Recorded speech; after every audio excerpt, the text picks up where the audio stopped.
Hi, my name is Paula Mother and I'm a self-taught local artist. I am sharing some important things that I've learned while on my art journey and that I want to share with artists who are just starting on their art journey. This is the second video for Arts Unite on some financial tips. So using the help of the cash flow sheet that I talked about in the first video, you can get a clear picture of where your money is going that you have worked so hard for. So the most obvious place your money is going as an artist are to art supplies. You need to create and keep creating. So a lot of your income is going to go to art supplies. When you are just starting out, it is very important to look at your work and your practice very realistically. Just because your aunts, your uncles, and all your friends tell you that you have created the most amazing work they have ever seen, does not guarantee that you will be selling those paintings. To prove my point, you can just ask them all to buy it. That said, don't get discouraged. When you are an artist, I feel like you need to have a pretty thick skin. When you take that trip to the art supply store, simply practice self-control. It is really simple and it will save you a ton of heartache and quite a bit of money.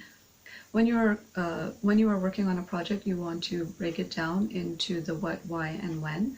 So what do you want to create? A piece of art that has been on your mind for a while. Why do you want to create it? There's a show coming up, you had a good experience with that show in the past, or from what you've done of your homework, it seems like it would be a good fit for your work. When?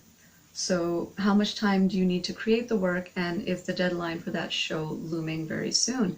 If yes, then you might want to kind of skip it for now and put it down in your calendar so you can look at it next year. The last thing you want to do is rush into painting a piece that might not turn out so well because the deadline is really close.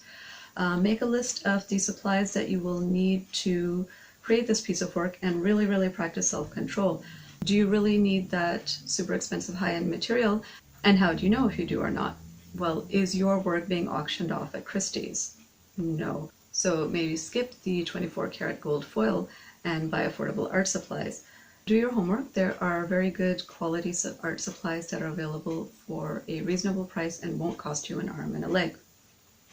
Always be on the lookout for sales and always ask yourself, do I really need this? You will be surprised by how much you actually need. When I started out, a tiny bit of money seemed like a huge deal because I wasn't expecting it. And the first sales usually come as a very pleasant and unexpected surprise.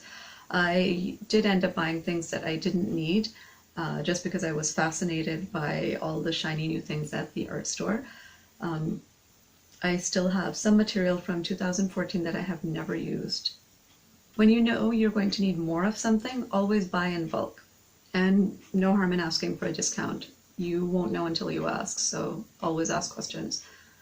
For example, I instruct paint sessions and I always buy my supplies in bulk and I always ask for a discount and I usually always get it.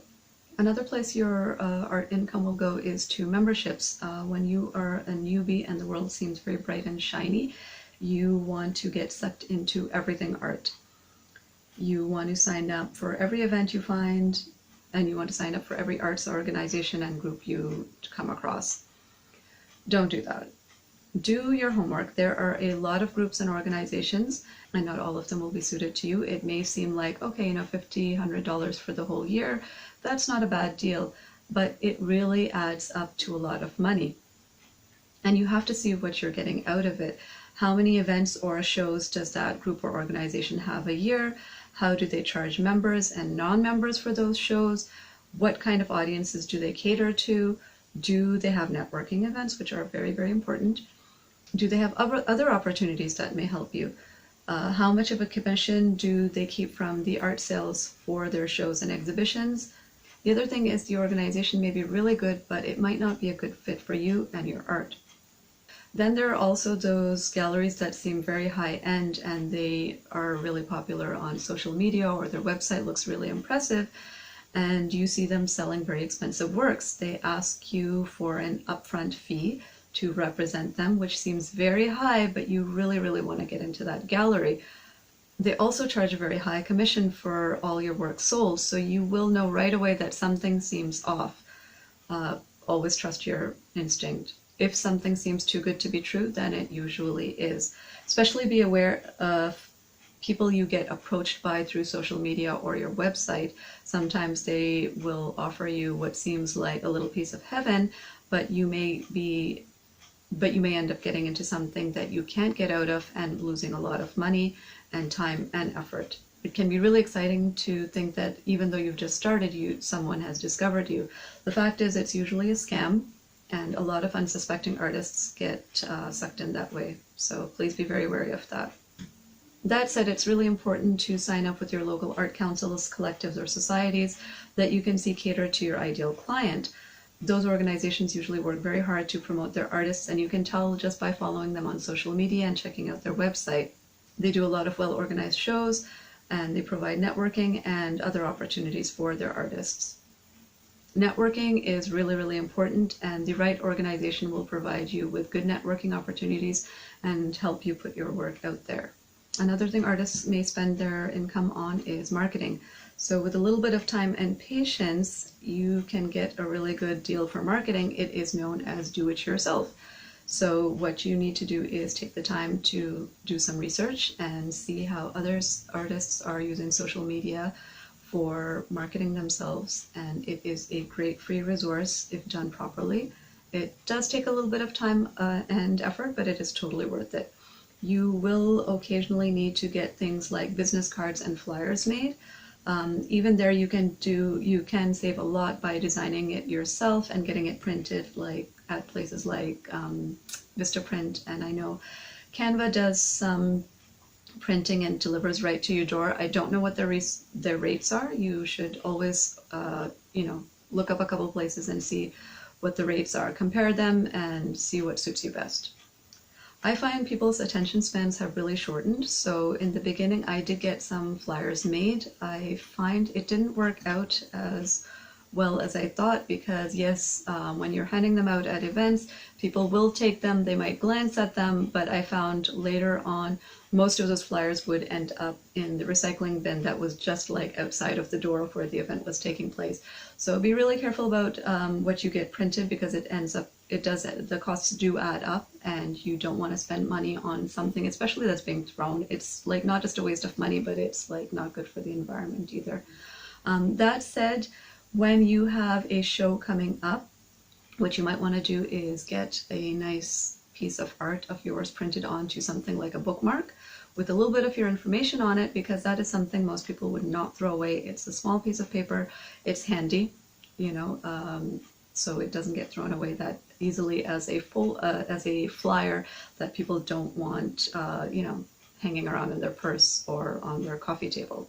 Another place your income will go to is trade shows and exhibitions.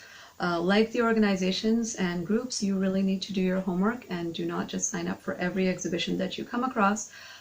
See if artists with similar work are there, what kind of audience is coming in, how well it's organized, and have these organizations done these events in the past. If it's a first event, you might want to kind of see how much they're charging for it and how much marketing they've done for it. Another thing you want to look at for exhibitions is which jurors there are and what kind of art do they like. It's better to do your homework and see if they're actually going to look at your art and be impressed by it, or they're not.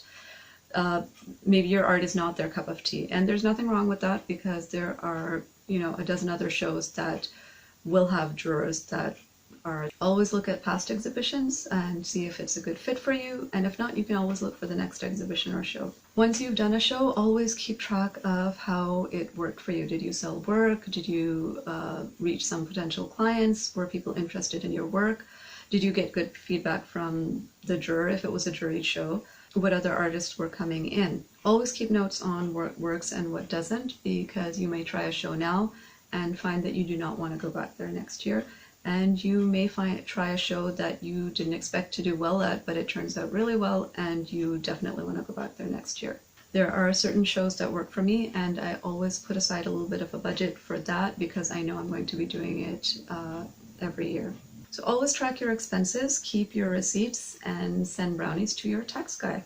He does a really good job of, putting in all the numbers in all the right boxes, and it saves you a lot of time and effort, which you can put towards creating art. I have found that maintaining a cash flow sheet helps me see where I can save some money, and keeping track of everything helps me at tax time. Keep all your receipts, and don't forget to send all your relevant information to your tax person so that your taxes can be done properly. I use part of my house as my studio, and now of course even classes are online. So I let my tax person know all this because you can claim things like electricity and Wi-Fi. So I think one of the most important things to remember is when you're going to the art supply store and when you are looking at organizations to join and shows to exhibit at, do your homework and always practice some self-control. And I will see you in the next video.